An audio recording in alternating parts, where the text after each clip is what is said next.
पर है कि दरअसल सरकार ये प्रतिबंध सोशल मीडिया ऐप्स पर नहीं, बल्कि सरकार की तरफ से नेपाल में ये प्रतिबंध नेपाल की जनता की आवाज दबाने के लिए लगाया जा रहा है। और उसी को लेकर ये आक्रोश और इसी वजह से प्रदर्शनकारियों का हुजूम धावा बोलता हुआ नेपाल की संसद में भी। और ये जो विरोध प्रदर्शन है, इसको लेकर जानकारी मिल रही है कि ये सिर्फ और सिर्फ नेपाल में ओली सरकार के खिलाफ प्रदर्शन काठमांडू तक सीमित नहीं है, बल्कि नेपाल के और शहरों में भी लोग उग्र हो रहे हैं, सड़कों पर उतर रहे हैं, सरकार के खिलाफ आवाज बुलंद कर रहे हैं। बल्कि अगर यूं कहा जाए कि ये नाराजगी सिर्फ सरकार के खिलाफ नहीं, बल्कि पॉलिटिकल सिस्टम के खिलाफ है, तो शायद गलत नहीं होगा। क्योंकि कुल मिलाकर वही चंद नेता, जैसा कि हमारे सहयोगी नीरज भी बता रहे थे, नीरज, वही चंद चेहरे हैं, उन्हीं के बीच में सत्ता का परिवर्तन होता रहता है। कभी कोई पक्ष में होता है, कभी कोई विपक्ष में होता है। और शायद यही वजह है कि निराशा नेपाल के लोगों में इतनी घर कर गई है कि अब वो सड़क पर आक्रोश के तौर पर दिख रही है। नीरज, बिल्कुल ठीक कहा आपने, क्योंकि इससे पहले भी हमने देखा था जब डिलिमिटेशन हुआ था वहां पर नेपाल में हुआ था, उस वक्त भी लोगों का गुस्सा था। तो उनका लोगों का यही कहना है, जनता का यही कहना है कि आपसे जो है गवर्नेंस नहीं हो रहा है, आपसे राज नहीं हो रहा है, शासन आप ठीक से नहीं कर पा रहे हैं। और इसी का नतीजा होता है, क्योंकि हमने देखा पहले स्टिंग ऑपरेशंस की भी आपने भी सुना होगा कि कितने स्टिंग ऑपरेशन सामने आए थे, कि प्रधानमंत्री तक का भी स्टिंग ऑपरेशन सामने आ गया, जिसमें जो चीनी दूतावास शामिल है। तो लोगों का गुस्सा इसलिए भी है कि ये जो सरकारें, जो नेपाल की सरकार बन रही है, जिनको लोग चुनकर भेजते हैं, लोकतांत्रिक तरीके से भेजते हैं, ये दरअसल ये जो इंटरनेशनल यानी कि जो फॉरेन जो गवर्नमेंट्स हैं उनके तहत काम करती हैं, क्योंकि ये कॉम्प्रोमाइज हो जाते हैं। करप्शन यहाँ पर बहुत ज्यादा है। यहां तक की बात उठी थी कि चीन को आपने अपनी जमीन दे दी है, बॉर्डर एरियाज को आप दे रहे हैं, उन सबको लेकर ये सारा जो गुस्सा जो है लोगों का, ये हम देख रहे हैं कि काठमांडू और साथ ही जो आसपास के इलाके हैं काठमांडू के, वहां से भी खबरें आ रही हैं कि लोग जो है विरोध प्रदर्शन के लिए उतर आए हैं। और रोमाना खास बात यह है कि इसमें सिर्फ बड़े यानी कि आप देखेंगे, आप छात्र छात्राएं भी देखेंगे, स्कूली छात्र छात्राएं अपनी यूनिफॉर्म्स में आ गए हैं, वहां पे स्कूल छोड़कर वो इस विरोध प्रदर्शन में शामिल हो गए। तो आप समझ सकते हैं कि कितना आक्रोश लोगों में है इस सरकार के खिलाफ, सरकार के फैसले के खिलाफ कि आपने सोशल मीडिया प्लेटफॉर्म्स ही पूरी तरह से बैन कर दिया गया है। सिर्फ और सिर्फ आप VPN के जरिए जो है आप एक्सेस कर सकते हैं, अन्यथा आप किसी भी मोबाइल के नेटवर्क में जाकर, डेटा से जाकर, इंटरनेट के जरिए आप सोशल मीडिया प्लेटफॉर्म इस वक्त नेपाल में एक्सेस नहीं कर सकते हैं। अब बिल्कुल सही कह रहे हैं। देखिए, जो प्रदर्शनकारी हैं उसमें बड़ी तादाद में जो युवा हैं उनका हुजूम देखने के लिए मिल रहा है। और हम सब जानते हैं किस तरीके से किसी भी देश का भविष्य उसके युवाओं के साथ जुड़ा होता है। और अगर युवाओं में भी अविश्वास पैदा हो जाए अपनी ही सरकार को लेकर, तो फिर उस सरकार का सत्ता में बना रहना ये नामुमकिन सी बात लगती है। और फिलहाल विरोध प्रदर्शन बढ़ता हुआ नेपाल में न सिर्फ काठमांडू तक, बल्कि नेपाल के अन्य शहरों में भी इस विरोध की आग अब बढ़ती हुई नजर आ रही है। नीरज, बिल्कुल, देखिए कितनी बड़ी संख्या में, हजारों की तादाद में ये ऐसा लगता है कि काठमांडू की पूरी सड़कें घिर चुकी हैं। मैं खुद देख चुका हूं जहां पर संसद है उनकी, वहां पर तो ये बिल्कुल बीचों बीच है। काठमांडू शहर के जो कैपिटल है नेपाल की, वहां पर यह बीचों बीच संसद है और उसको पूरा घेर लिया गया है। और इसके करीब ही जो उनका पुराना पैलेस है, जो राजा का पैलेस है, वो वहीं पर है। तो इस पूरे इलाके को पूरा घेर लिया गया है। संसद के अंदर घुसने की तस्वीरें हम लोग साफ देख पा रहे हैं कि वहां पर घुस चुके हैं लोग, घुस चुके हैं।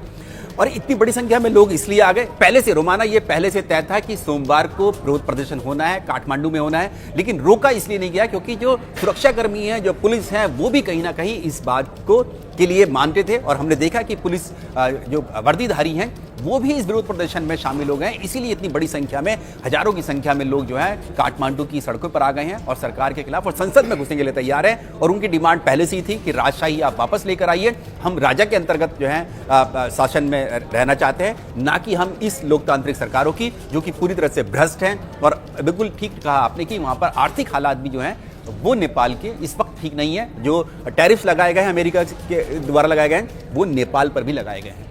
बिल्कुल नीरज, अगर ये तस्वीरें जो फिलहाल नेपाल काठमांडू से सामने आ रही है, इसके दायरे को हम बढ़ाएं और पिछले कुछ साल में देखें, अपने आस पड़ोस में अगर देखें हम, तो किस तरीके से श्रीलंका, वहां पर हमने देखा था इसी तरीके से जनता सड़कों पर उतरी थी। वहां पर जो राष्ट्रपति का आवास था उसमें प्रदर्शनकारी घुस गए थे। इमरान खान के समर्थकों को हमने पाकिस्तान में देखा था, बड़ी तादाद में वो सड़कों पर उतरे थे और उन्होंने पाकिस्तान में जो आर्मी के बड़े अधिकारी हैं उनके आवासों को टारगेट किया था। हमने पिछले समय बांग्लादेश में देखा किस तरीके से हुजूम सड़कों पर उतरा और उसने तब की वहां की सरकार शेख हसीना उनको टारगेट किया। और अब ये तस्वीरें जो नेपाल से आ रही हैं। मतलब एक तरीके से ये जो अनरेस्ट है वो साउथ एशिया में कैसे रह रहकर पनपता है अलग अलग देशों में, उसकी एक बानगी के तौर पर भी यहां पर नजर आता है। और कहीं ना कहीं वजह वही भ्रष्टाचार, आर्थिक मंदी और साथ ही साथ विदेशी हस्तक्षेप, यही वो तमाम मुद्दे होते हैं जिसको लेकर इस तरीके का उबाल देशों में देखने के लिए मिलता है। नीरज, बिल्कुल, आपने बिल्कुल ठीक कहा कि जो इस वक्त जो भारत के आसपास जितने भी पड़ोसी देश हैं, बहुत अस्थिरता का माहौल उन देशों में है, चाहे आप नेपाल हो, चाहे आप श्रीलंका हो, पाकिस्तान में हम लोग देख चुके हैं किस तरह के हालात बने थे वहाँ पर। तो ये भारत पर भी, बांग्लादेश जहाँ पर लोगों ने सत्ता परिवर्तन के लिए मजबूर कर दिया और वहाँ के प्रधानमंत्री को भागकर भारत में ही शरण लेनी पड़ी, तो ये दिखाता है कि किस तरह से जो अगर सरकारें जो हैं वो जो लोकतांत्रिक प्रक्रिया के तहत नहीं चलेंगी, वो अपने जनता की नहीं सुनेंगी, तो वहाँ पर जरूर मुश्किलात उनके सामने आ सकती हैं। और ये इसी का ही नतीजा है। बिल्कुल ठीक कहा आपने, जो वहाँ की सरकारों के खिलाफ जो नेपाल में इस वक्त जो विरोध प्रदर्शन हो रहा है वो इसी वजह से करप्शन, सबसे ज्यादा उनको यही लगता है कि जितने भी मिनिस्टर्स हैं, कैबिनेट हैं, प्रधानमंत्री तक पर ये आ चाहिए कि वो सब जो है भ्रष्टाचार में पूरी तरह से लिप्त हैं, वो अपना जो है मलाई खा रहे हैं, और जो लोग हैं, जनता है, उनको छोड़ रखा है उन्होंने। वहां पर किसी भी तरह का विकास नहीं हो रहा है और आर्थिक मंदी बहुत बड़ा एक कारण होता है।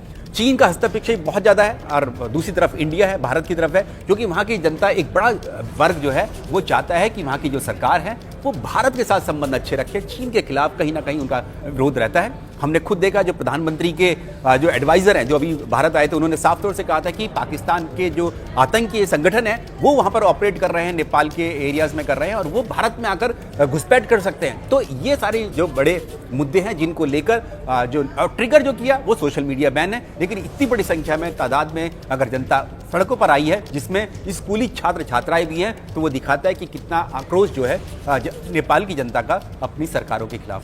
बहुत शुक्रिया आपका नीरज, इस तमाम जानकारी के लिए। बड़ी खबर है, इस खबर पर हमारी नजर आगे भी बनी रहेगी। फिलहाल काठमांडू में आप देख रहे हैं किस तरीके से भारी बवाल है, सड़कों पर हुजूम प्रदर्शनकारियों का उतरा हुआ है। निशाने पर नेपाल का संसद भवन और नेपाल की राजधानी काठमांडू में प्रदर्शनकारियों का पूरी तरह सड़कों पर कब्जा। नेपाल में हजारों जेनजी लड़के लड़कियों ने काठमांडू समेत कई शहरों में प्रदर्शन किया। ये लोग सोशल मीडिया पर बैन, भ्रष्टाचार और आर्थिक मंदी के खिलाफ प्रदर्शन कर रहे थे। प्रधानमंत्री केपी ओली की सरकार ने 4 सितंबर को social media platforms Facebook, Instagram, YouTube, WhatsApp, Reddit, x जैसे 26 सोशल मीडिया ऐप्स हैं जिन पर बैन लगाया था। काठमांडू में हो रहा है भारी हंगामा और बवाल। सोशल मीडिया पर प्रतिबंध के बाद ये हंगामा आपके सामने है।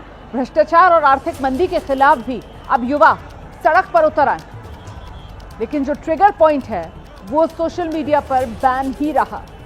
तो 26 सोशल मीडिया ऐप्स जिन पर सरकार ने प्रतिबंध लगाया, और उसके बाद युवाओं का गुस्सा ऐसा फूटा कि देखिए सड़क पर उतरे हुए हैं बड़ी तादाद में नेपाल में युवा। काठमांडू में भारी हंगामा हो रहा है, बवाल हो रहा है, विरोध प्रदर्शन सरकार के खिलाफ, सरकार के फैसलों के खिलाफ, भ्रष्टाचार और आर्थिक मंदी के खिलाफ।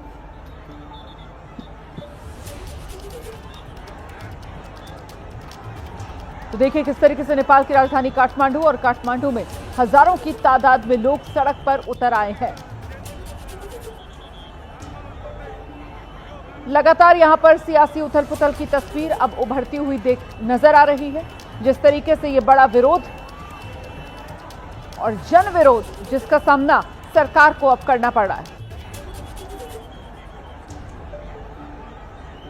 नेपाल की संसद परिसर में तोड़फोड़ भी हुई है, ये भी जानकारी सामने आ रही है। और इन प्रदर्शनकारियों को काबू करने के लिए पुलिस को बाकायदा आंसू गैस के गोले दागने पड़े हैं। काठमांडू में हालात को देखते हुए अब वहां कर्फ्यू लगा दिया गया है, ये भी इस वक्त का बड़ा अपडेट है। नेपाल की राजधानी काठमांडू, जहां इस वक्त जोरदार प्रदर्शन हो रहे हैं। नेपाल की संसद तक में प्रदर्शनकारी घुस गए, तो सड़कों पर बवाल है। हजारों की तादाद में प्रदर्शनकारी नेपाल की राजधानी काठमांडू की सड़कों पर उतरे हुए हैं। फिलहाल ऐसा लग रहा है जैसे सड़क पर प्रदर्शनकारियों का कब्जा है। पुलिस बेबस नजर आ रही है प्रदर्शनकारियों के सामने। सीधे आपको लेकर चलेंगे, हमारे साथ हमारे सहयोगी नीरज राजपूत इस वक्त मौजूद हैं और जरा नीरज से ही जानते हैं अभी का अपडेट क्या मिल रहा है। नीरज, हालात किस तरीके के बने हुए हैं काठमांडू में? देखिए रोमाना, जो ये प्रदर्शन हम देख रहे हैं, विरोध प्रदर्शन, ये दरअसल जो युवा है नेपाल के, वो इस बात से गुस्सा थे कि नेपाल की सरकार ने जो फेसबुक यानी सोशल मीडिया पर जो बैन लगाया है, इंस्टाग्राम, ट्विटर, इन सबको बैन कर दिया गया है। क्योंकि नेपाल सरकार की तर्क था कि जो ये सोशल मीडिया जो कंपनियां हैं, मेटा है, ये नेपाल की जो रूल्स एंड रेगुलेशन है, कानून के तहत काम नहीं कर रही, इसलिए इन पर बैन लगाया गया था। लेकिन ये जो बैन है, दरअसल ये सरकार के खिलाफ हो गया है। जो लोग हैं वो गुस्सा इसलिए भी है क्योंकि करप्शन बहुत ज्यादा है। जो न्याय व्यवस्था है नेपाल में, सरकारी व्यवस्था, उसको लेकर लोग जुड़ गए हैं और अब उन्होंने संसद के बाहर जो है उन्होंने धरना प्रदर्शन कर दिया है। और जानकारी मिल रही है कि संसद में घुसने के लिए ये जो उग्र जो लोग हैं वो तैयार हैं। बिल्कुल, जिस तरीके की खबरें आ रही हैं वो तो परेशान करने वाली हैं, क्योंकि हमारा पड़ोसी देश है नेपाल, और ऐसे में अगर वहां पर इस तरीके की अस्थिरता बनती है तो जाहिर सी बात है नजर भारत की भी नेपाल के हालात पर रहेगी। क्योंकि फिलहाल नीरज, ये कहा जा सकता है कि राजनीतिक अस्थिरता की ओर बढ़ता हुआ नेपाल नजर आ रहा है क्या? हाँ बिल्कुल रोमाना, बिल्कुल ठीक कहा आपने। ये उसी से ही जुड़ा हुआ है। जो लोग हैं वहाँ पे बहुत ज्यादा गुस्सा है। अभी हमने पिछले कुछ महीने पहले ही देखा था कि किस तरह से जो राजशाही लाने के लिए कोशिश कर रहे थे लोग, वहाँ पर विरोध प्रदर्शन हुए थे। ये उसी से जोड़कर देखे जा रहा है कि बहुत ज्यादा पॉलिटिकल इनस्टेबिलिटी इस वक्त जो नेपाल में है उनकी, और वहाँ पर जो सरकार के खिलाफ करप्शन के चार्जेस हैं, गवर्नेंस है, उन सबको लेकर लोग, और साथ में जो सोशल मीडिया बेंच पर ये जो ट्रिगर किया, ये चिंगारी में बढ़ती है, उसी से बढ़ती, लेकिन अब इसने जो रूप दे दिया है सरकार के विरोध में, सरकार के खिलाफ में ले लिया है। क्योंकि जो सरकार है वो लोकतांत्रिक जो प्लेटफॉर्म है, सोशल मीडिया है, फेसबुक पर, जिस पर लोग अपनी बात रख सकते हैं, उनको बैन क्यों किया जा रहा है। ये जो जनता है उनको ऐसा लगता है कि सरकार के खिलाफ जो आवाज उठ रही थी, मिस गवर्नेंस के खिलाफ, करप्शन के खिलाफ, उन सब के खिलाफ जो है सरकार ने इसीलिए सोशल मीडिया प्लेटफॉर्म को बैन किया है। तो राजनीतिक अस्थिरता की ओर नेपाल बढ़ता हुआ, देखिए किस तरीके से हजारों की तादाद में नेपाल में इस वक्त युवा सड़कों पर उतरे हुए हैं। और जहां से इस विरोध प्रदर्शन की शुरुआत हुई, या यूं कहें कि वो जो वजह बनी है, वो दरअसल वजह सोशल मीडिया पर बैन का फैसला नेपाल सरकार का। 26 सोशल मीडिया एप्स जिस पर नेपाल में बैन का फैसला लिया गया, और उसी के बाद युवाओं का ये गुस्सा फूट पड़ा। और जो गुस्सा फूटा है उसके अब दायरा बढ़ता हुआ नजर आ रहा है, क्योंकि मामला सिर्फ सोशल मीडिया पर प्रतिबंध का रहा नहीं है। अब भ्रष्टाचार को लेकर, आर्थिक मंदी को लेकर भी लोग कितने परेशान हैं, इसी की ये तस्वीर जो नेपाल की सड़कों पर प्रदर्शनकारियों के बढ़ते हुजूम के तौर पर देखने के लिए मिल रही है। फिलहाल नीरज, क्या सरकार का जो सिस्टम है, तंत्र है, वो पूरी तरीके से बेबस नजर आ रहा है इस भीड़ के सामने? हाँ बिल्कुल ठीक है आपने रोमाना। जो जानकारी मिल रही है कि जो पुलिस कर्मी है वो तक भी जो है इस प्रदर्शन में शामिल हो गए हैं, और वो जो उग्र जनता है उनका साथ दे रही है। हमने खुद देखा है कि जो पुलिस वाले हैं वो भी इस प्रदर्शन में शामिल हो गए हैं, सरकार के खिलाफ शामिल हो गए हैं। और इसीलिए अब ऐसा लगता है कि संसद में घुसने के लिए पूरी तरह से तैयार हैं जो गुस्साए लोग हैं नेपाल के। और प्रधानमंत्री को लेकर क्या जानकारी मिल रही है? कहाँ है नेपाल के प्रधानमंत्री अभी? देखिए रोमाना, जो जानकारी मिल रही है उसके मुताबिक तो एससीओ समिट के बाद जो केपी शर्मा ओली हैं वो वापस लौट आए हैं, ऐसी जानकारी मिली। क्योंकि विक्ट्री डे परेड में भी वो शामिल हुए थे बीजिंग में, जो चीन में आयोजित की थी बीते विश्व की। तो ऐसे में माना जा रहा है कि वो काठमांडू में मौजूद है, नेपाल में ही मौजूद है, चाहे प्रधानमंत्री हो चाहे उनके बड़े मंत्री हो। और बिल्कुल, हमारे सहयोगी नीरज लगातार पल पल का अपडेट हम तक पहुंचा रहे हैं। देखिए किस तरीके की ये तस्वीरें भारत का पड़ोसी देश नेपाल और नेपाल की राजधानी काठमांडू से सामने आ रही हैं, जहां पर हजारों की तादाद में प्रदर्शनकारी हैं, सड़क पर उतरे हुए हैं सरकार के विरोध में प्रदर्शन करते हुए। नेपाल में हजारों की संख्या में ये प्रदर्शनकारी और युवा इसमें बढ़ चढ़कर हिस्सा ले रहे हैं। एक बार फिर से आपको बता दूं कि इस विरोध प्रदर्शन की शुरुआत नेपाल में सरकार के उस फैसले के बाद हुई, जिस फैसले के तहत सरकार ने नेपाल में 26 सोशल मीडिया प्लेटफॉर्म्स पर प्रतिबंध का, बैन का फैसला लिया। इसी के खिलाफ युवा बड़ी संख्या में सड़क पर उतरे और अब मामला आगे बढ़ गया है। सिर्फ सोशल मीडिया ऐप्स के प्रतिबंध तक ये मामला सीमित नहीं है, बल्कि अब इसकी जद में कई और मुद्दे, जिसमें सबसे महत्वपूर्ण भ्रष्टाचार का मुद्दा हो जाता है, सबसे महत्वपूर्ण आर्थिक मंदी का मुद्दा हो जाता है। और इन्हीं तमाम मुद्दों को लेकर जो जनता में सरकार को लेकर नाराजगी है, अब वो इन तस्वीरों के जरिए सामने आ रही है। फिलहाल बड़ी खबर आपको बता दें, नेपाल की संसद में प्रदर्शनकारी घुसे हैं। इस वक्त ये अपडेट भी मिल रहा है, हालात इस समय किस तरीके के बने हुए हैं, सीधे आपको लेकर चलेंगे। नीरज राजपूत इस वक्त हमारे साथ मौजूद है, जरा जानते हैं नीरज से। नीरज, अभी क्या अपडेट मिल रहा है? देखिए रोमाना, जो जानकारी मिल रही है उसके मुताबिक बड़ी संख्या में जो लोग हैं नेपाल के, वो काठमांडू, राजधानी काठमांडू में और संसद के बाहर इकट्ठा हो गए हैं वहां पर। और उनकी डिमांड, क्योंकि शुरुआत में यही थी कि सोशल मीडिया प्लेटफॉर्म्स को बैन क्यों किया गया है। हमने देखा था कि जो बीते हफ्ते ही नेपाल की सरकार ने सोशल मीडिया प्लेटफॉर्म्स है, चाहे इंस्टाग्राम हो, ट्विटर हो, फेसबुक हो, इन सब पर, यूट्यूब तक पर भी बैन लगा दिए गए। तो उस पर, उसको लेकर नाराजगी थी लोगों की। लेकिन ये नाराजगी सोशल मीडिया बैन और लोकतंत्र की जो प्लेटफॉर्म्स हैं इनको बैन करने के साथ साथ सरकार के खिलाफ हो गया है, क्योंकि लोगों का मानना है कि नेपाल में जो सरकार है वो मिसगवर्नेंस है, उनकी नहीं चल पा रही है, पॉलिटिकल इंस्टेबिलिटी बहुत ज़्यादा है, करप्शन बहुत ज़्यादा है। करप्शन को लेकर सबसे ज़्यादा जो इस वक्त जो लोग वहाँ पर उग्र हैं वो करप्शन को लेकर हैं कि सरकार जितनी भी आ रही है, पिछले 8-10 साल में हम लोग देख रहे हैं लगातार वहाँ पर किस तरह से जो वहाँ के प्रधानमंत्री हैं, वहाँ की कैबिनेट है, किस तरह से बदलाव होता है। वो सारा गुस्सा जो है अब फूट पड़ा है यहाँ पर इस संसद के बाहर, यानी कि काठमांडू में नेपाल की संसद के बाहर। तो नीरज राजपूत, जिस तरीके के हालात बन रहे हैं उसके मद्देनजर क्या कहा जाएगा? क्या नेपाल के प्रधानमंत्री केपी शर्मा ओली पर इस्तीफे का दबाव यहां से बढ़ रहा है?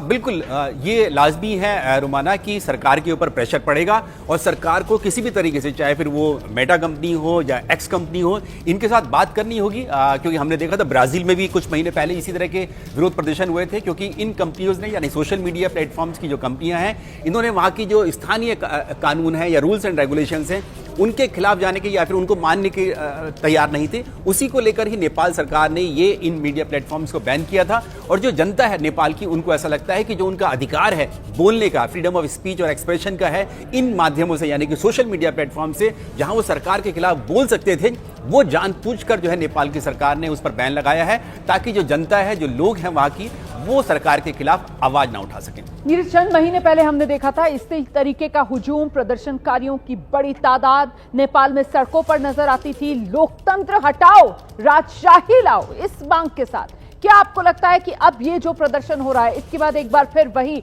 राजशाही की वापसी वाली मांग नेपाल की सड़कों पर जोर पकड़ेगी?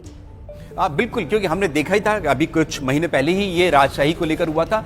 क्योंकि यहाँ के जो लोग हैं, जनता है, वो इसी बात से परेशान है कि पिछले जब से लोकतंत्र स्थापित हुआ है, जब से माओवाद खत्म हुआ है नेपाल में, उसके बाद से लगातार जो है 1-2 साल में ही सरकारें बदल रही हैं, प्रधानमंत्री लगातार, लेकिन बदलाव करने की उनके पास कोई ऑप्शन नहीं, क्योंकि बार बार वही घूम फिर कर जो प्रधानमंत्री आ जाते हैं, प्रचंड हैं, केपी शर्मा ओली हैं, वही सब आ जाते हैं, कोइराला है वहाँ पर। तो इन सब को लेकर भी लोगों में नाराजगी है। और उनका ये मानना था कि जब हम 2000 के पहले की बात जब करते हैं, जब वहाँ पर राजशाही थी, लोग वहाँ पर बहुत ज़्यादा खुश रहते थे, उनको संतोष था अपनी सरकार के साथ, जो राजा थे वहाँ पर। लेकिन जिस तरह से लोकतंत्र आया है उसके बाद से लोग काफ़ी ज़्यादा परेशान हैं। इंटरनेशनल, यानी कि जो फॉरेन इंटरफेरेंस की बात भी बहुत ज़्यादा लोग इस बात को लेकर करते हैं कि नेपाल की सरकारें जो हैं वहाँ पर, चाहे चीन हो या दूसरे बड़े देश हो, उनके हाथों में कठपुतलियों की तरह नाचते हैं। इसीलिए जो है लोगों का गुस्सा इस वक्त हम देख रहे हैं, पहले राजशाही के लिए उतरा था काठमांडू में, और अब जो है ये सोशल मीडिया प्लेटफॉर्म्स के जरिए बैन करने के लिए ये लोग जो है उतर आए हैं सड़कों पर। क्या केपी शर्मा ओली पर इस्तीफे का दबाव बढ़ रहा है? इस्तीफा दे सकते हैं क्या? देखिए, लोगों की मांग यही है कि जो सरकार है वो उसमें बदलाव लिया जाए। लेकिन आपको बता दूं कि केपी शर्मा ओली भी पहले भी रह चुके हैं, उन्होंने पहले रिजाइन किया था, फिर दोबारा आ गए हैं। तो ऐसे में इन लोगों के पास शायद लोकतांत्रिक माध्यमों के यही वो इसलिए चाह रहे हैं कि राजशाही वापस आ जाए, क्योंकि राजा के तहत जो वहाँ पर जो शासन था उससे बहुत खुश थे वहाँ के लोग। लेकिन बीच में फिर जब माओवाद आया था, उसके बाद जो है जो राजा थे वहाँ के, ज्ञानेंद्र जो थे, उन्होंने अपना शासन छोड़ दिया था और जो कमान जो थी वो पॉलिटिकल पार्टीज को दे दी थी। अब पॉलिटिकल पार्टीज का ये कहना है कि अगर राजा आते हैं, जो ज्ञानेंद्र है, अगर वो आना चाहते हैं, शासन करना चाहते हैं, तो वो भी इस लोकतांत्रिक, यानी कि लोकतांत्रिक प्रक्रिया का हिस्सा बने, वो भी इस इलेक्शंस में हिस्सा लें, और वो भी पॉलिटिकल पार्टी, चाहे कोई सी भी पार्टी हो, CPI ML हो, कांग्रेस हो, उनके साथ इलेक्शन लड़े, और अगर जीत के आते हैं तो वो भी यहाँ पर राज कर सकते हैं, नेपाल में कर सकते हैं। लेकिन राजशाही लाने के लिए जो पॉलिटिकल पार्टीज हैं वो कतई तैयार नहीं है। बिल्कुल, लेकिन कुल मिलाकर ये तस्वीरें बता रही हैं किस तरीके से जो नेपाल का पूरा पॉलिटिकल सिस्टम है, उस पॉलिटिकल सिस्टम के खिलाफ लोगों में इतनी ज्यादा भावना घर कर गई है कि लोग अब सड़क पर उतरे हैं। और ट्रिगर पॉइंट यहां पर जो बना है इस वक्त, जो फौरी वजह बना है इस विरोध प्रदर्शन का, वो फौरी वजह है सोशल मीडिया पर प्रतिबंध जो नेपाल की सरकार ने लगाया। जैसा कि हमारे सहयोगी नीरज बता रहे हैं कि साहब 26 सोशल मीडिया ऐप्स हैं जिस पर प्रतिबंध लगा दिया गया। नीरज, सवाल मन में ये आता है कि आज का दौर है और आज के इस दौर में हर युवा के हाथ में मोबाइल फोन है, स्मार्टफोन है, हर युवा सोशल मीडिया पर एक्टिव है या रहना चाहता है, और ऐसे में अगर सरकार की तरफ से ये जानते बूझते इस तरीके से सोशल मीडिया प्लेटफॉर्म्स पर बैन लगाया गया, उसके पीछे की वजह क्या रही? क्योंकि जाहिर सी बात है सरकार ने भी अपना कुछ इंटरनल आकलन तो किया होगा कि इतने बड़े फैसले को लेकर किस तरीके की प्रतिक्रिया आ सकती है, या फिर सरकार उसमें चूक गई नेपाल में। नीरज, जरा मैं ये तस्वीरें भी दिखाती चलूं। देखिए जरा, नेपाल की ये तस्वीरें हैं, काठमांडू की ये तस्वीरें हैं। काठमांडू संसद भवन में घुसने के लिए आप देखिए कैसे हजारों की तादाद में प्रदर्शनकारी हैं, और क्योंकि सीधे धावा ये प्रदर्शनकारी संसद भवन परिसर में बोल रहे हैं, मतलब सीधे सीधे जो नेपाल का पॉलिटिकल सिस्टम है उसी को लेकर इन प्रदर्शनकारियों में नाराजगी है, गुस्सा है, और इसी वजह से ये बड़ी तादाद प्रदर्शनकारियों की जो इस वक्त सड़कों पर उतरी हुई है और कुछ भी कर गुजरने को उतारू है।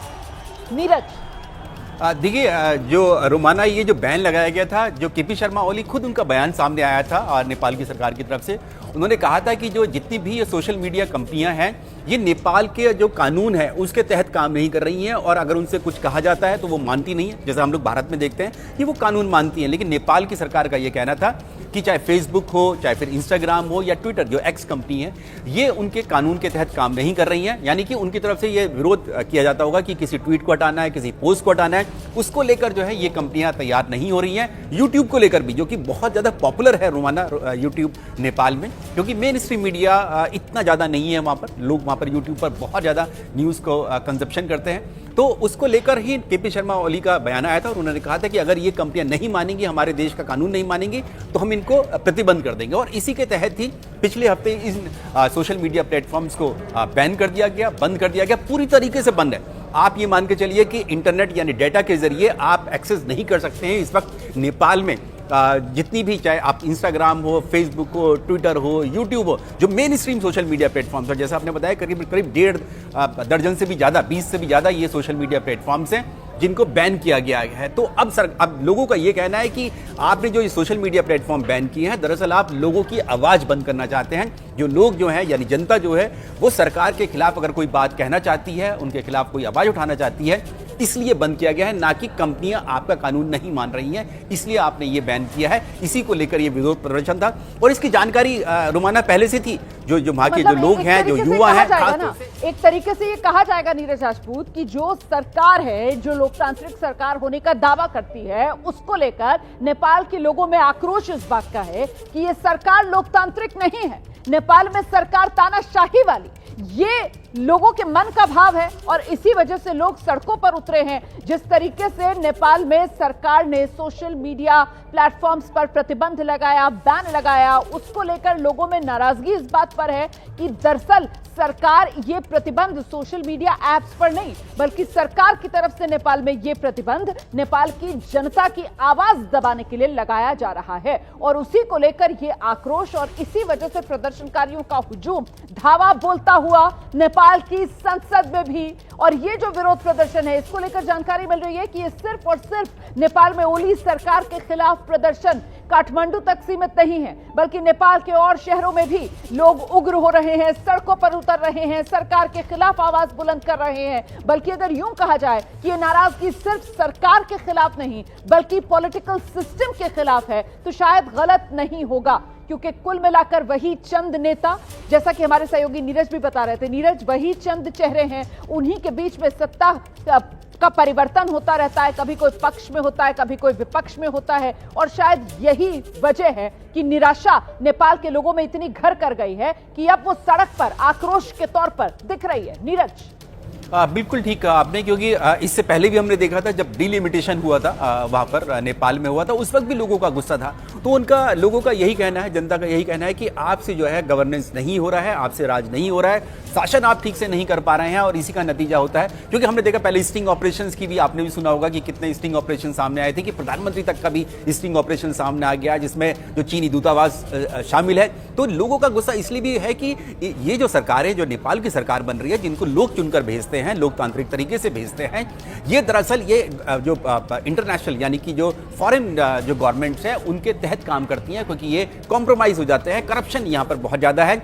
यहाँ तक की बात उठी थी कि चीन को आपने अपनी ज़मीन दे दी है, बॉर्डर एरियाज को आप दे रहे हैं। उन सबको लेकर ये सारा जो गुस्सा जो है लोगों का, ये हम देख रहे हैं कि काठमांडू और साथ ही जो आसपास के इलाके हैं काठमांडू के, वहाँ से भी खबरें आ रही हैं कि लोग जो है विरोध प्रदर्शन के लिए उतर आए हैं। और रोमाना खास बात यह है कि इसमें सिर्फ बड़े यानी कि आप देखेंगे, आप छात्र छात्राएं भी देखेंगे, स्कूली छात्र छात्राएं अपनी यूनिफॉर्म्स में आ गए हैं, वहाँ पे स्कूल छोड़कर वो इस विरोध प्रदर्शन में शामिल हो गए। तो आप समझ सकते हैं कि कितना आक्रोश लोगों में है इस सरकार के खिलाफ, सरकार के फैसले के खिलाफ कि आपने सोशल मीडिया प्लेटफॉर्म्स ही पूरी तरह से बैन कर दिया गया है। सिर्फ और सिर्फ आप VPN के जरिए जो है आप एक्सेस कर सकते हैं, अन्यथा आप किसी भी मोबाइल के नेटवर्क में जाकर, डेटा से जाकर, इंटरनेट के जरिए आप सोशल मीडिया प्लेटफॉर्म इस वक्त नेपाल में एक्सेस नहीं कर सकते हैं।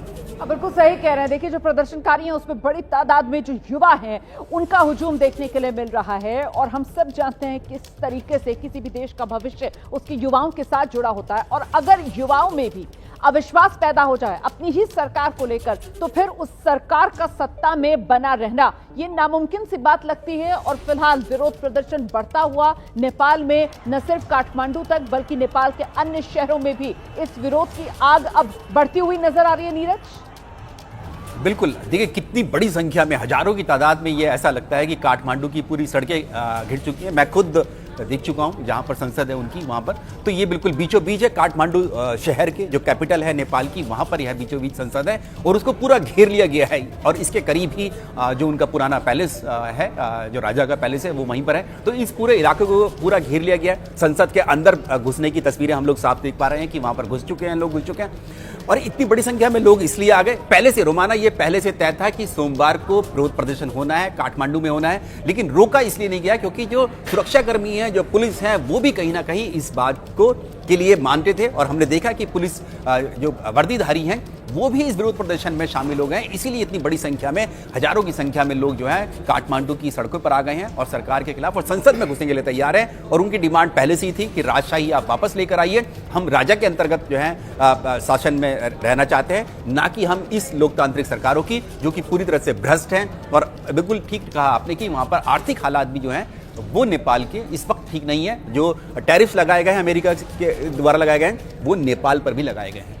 बिल्कुल नीरज, अगर ये तस्वीरें जो फिलहाल नेपाल काठमांडू से सामने आ रही है, इसके दायरे को हम बढ़ाएं और पिछले कुछ साल में देखें, अपने आस पड़ोस में अगर देखें हम, तो किस तरीके से श्रीलंका, वहां पर हमने देखा था इसी तरीके से जनता सड़कों पर उतरी थी। वहां पर जो राष्ट्रपति का आवास था उसमें प्रदर्शनकारी घुस गए थे।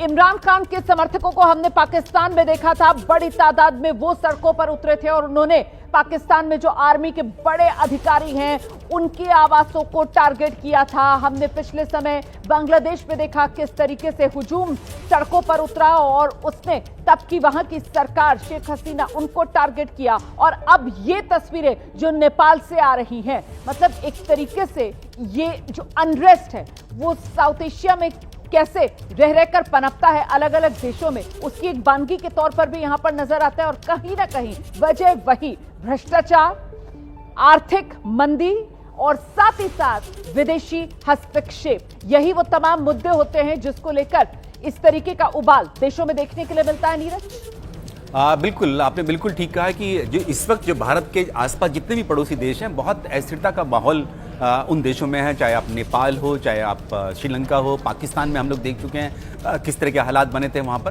तो ये भारत पर भी, बांग्लादेश जहाँ पर लोगों ने सत्ता परिवर्तन के लिए मजबूर कर दिया और वहाँ की प्रधानमंत्री को भागकर भारत में ही शरण लेनी पड़ी, तो ये दिखाता है कि किस तरह से जो अगर सरकारें जो हैं वो जो लोकतांत्रिक प्रक्रिया के तहत नहीं चलेंगी, वो अपने जनता की नहीं सुनेंगी, तो वहाँ पर जरूर मुश्किलात उनके सामने आ सकती हैं। और ये इसी का ही नतीजा है। बिल्कुल ठीक कहा आपने, जो वहाँ की सरकार के खिलाफ जो नेपाल में इस वक्त जो विरोध प्रदर्शन हो रहा है वो इसी वजह से, करप्शन सबसे ज्यादा उनको यही लगता है कि जितने भी मिनिस्टर्स हैं, कैबिनेट हैं, प्रधानमंत्री तक पर ये आ चाहिए कि वो सब जो है भ्रष्टाचार में पूरी तरह से लिप्त हैं, वो अपना जो है मलाई खा रहे हैं और जो लोग हैं, जनता है, उनको छोड़ रखा है उन्होंने। वहां पर किसी भी तरह का विकास नहीं हो रहा है और आर्थिक मंदी बहुत बड़ा एक कारण होता है। चीन का हस्तक्षेप बहुत ज़्यादा है और दूसरी तरफ इंडिया है, भारत की तरफ है, क्योंकि वहाँ की जनता, एक बड़ा वर्ग जो है वो चाहता है कि वहाँ की जो सरकार है वो भारत के साथ संबंध अच्छे रखें। चीन के खिलाफ कहीं ना कहीं उनका विरोध रहता है। हमने खुद देखा, जो प्रधानमंत्री के जो एडवाइजर हैं, जो अभी भारत आए थे, उन्होंने साफ तौर से कहा था कि पाकिस्तान के जो आतंकी संगठन है वो वहां पर ऑपरेट कर रहे हैं, नेपाल के एरियाज में कर रहे हैं, और वो भारत में आकर घुसपैठ कर सकते हैं। तो ये सारे जो बड़े मुद्दे हैं जिनको लेकर जो ट्रिगर जो किया वो सोशल मीडिया बैन है। लेकिन इतनी बड़ी संख्या में, तादाद में अगर जनता सड़कों पर आई है, जिसमें स्कूली छात्र छात्राएं भी हैं, तो वो दिखाता है कि कितना आक्रोश जो है नेपाल की जनता का अपनी सरकारों के खिलाफ। पहुंच चुके आपका नीरज। इस तमाम जानकारी के लिए बड़ी खबर है, इस खबर पर हमारी नजर आगे भी बनी रहेगी। फिलहाल काठमांडू में आप देख रहे हैं किस तरीके से भारी बवाल है, सड़कों पर हुजूम प्रदर्शनकारियों का उतरा हुआ है। निशाने पर नेपाल का संसद भवन और नेपाल की राजधानी काठमांडू में प्रदर्शनकारियों का पूरी तरह सड़कों पर कब्जा। नेपाल में हजारों जेनजी लड़के लड़कियों ने काठमांडू समेत कई शहरों में प्रदर्शन किया। ये लोग सोशल मीडिया पर बैन, भ्रष्टाचार और आर्थिक मंदी के खिलाफ प्रदर्शन कर रहे थे। प्रधानमंत्री केपी ओली की सरकार ने 4 सितंबर को social media platforms Facebook, Instagram, YouTube, WhatsApp, Reddit, x जैसे 26 सोशल मीडिया ऐप्स हैं जिन पर बैन लगाया था। काठमांडू में हो रहा है भारी हंगामा और बवाल। सोशल मीडिया पर प्रतिबंध के बाद ये हंगामा आपके सामने है। भ्रष्टाचार और आर्थिक मंदी के खिलाफ भी अब युवा सड़क पर उतर आए, लेकिन जो ट्रिगर पॉइंट है वो सोशल मीडिया पर बैन ही रहा। तो 26 सोशल मीडिया ऐप्स जिन पर सरकार ने प्रतिबंध लगाया, और उसके बाद युवाओं का गुस्सा ऐसा फूटा कि देखिए सड़क पर उतरे हुए हैं बड़ी तादाद में नेपाल में युवा। काठमांडू में भारी हंगामा हो रहा है, बवाल हो रहा है, विरोध प्रदर्शन सरकार के खिलाफ, सरकार के फैसलों के खिलाफ, भ्रष्टाचार और आर्थिक मंदी के खिलाफ।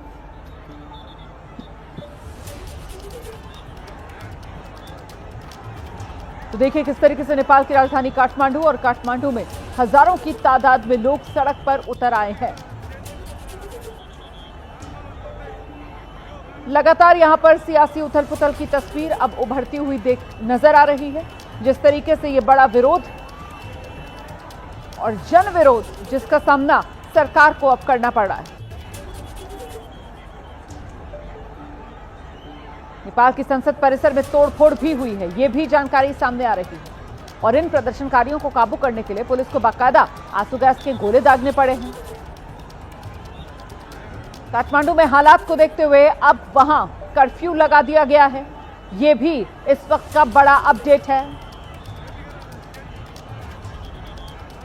नेपाल की राजधानी काठमांडू, जहां इस वक्त जोरदार प्रदर्शन हो रहे हैं। नेपाल की संसद तक में प्रदर्शनकारी घुस गए, तो सड़कों पर बवाल है।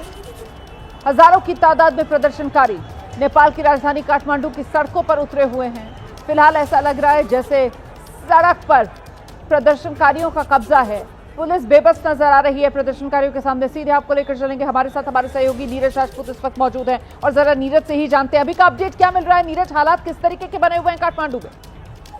देखिए रुमाना, जो ये प्रदर्शन हम देख रहे हैं, विरोध प्रदर्शन, ये दरअसल जो युवा है नेपाल के, वो इस बात से गुस्सा थे कि नेपाल की सरकार ने जो फेसबुक यानी सोशल मीडिया पर जो बैन लगाया है, इंस्टाग्राम, ट्विटर, इन सबको बैन कर दिया गया है। क्योंकि नेपाल सरकार की तर्क था कि जो ये सोशल मीडिया जो कंपनियां हैं, मेटा है, ये नेपाल की जो रूल्स एंड रेगुलेशन है, कानून के तहत काम नहीं कर रही, इसलिए इन पर बैन लगाया गया था।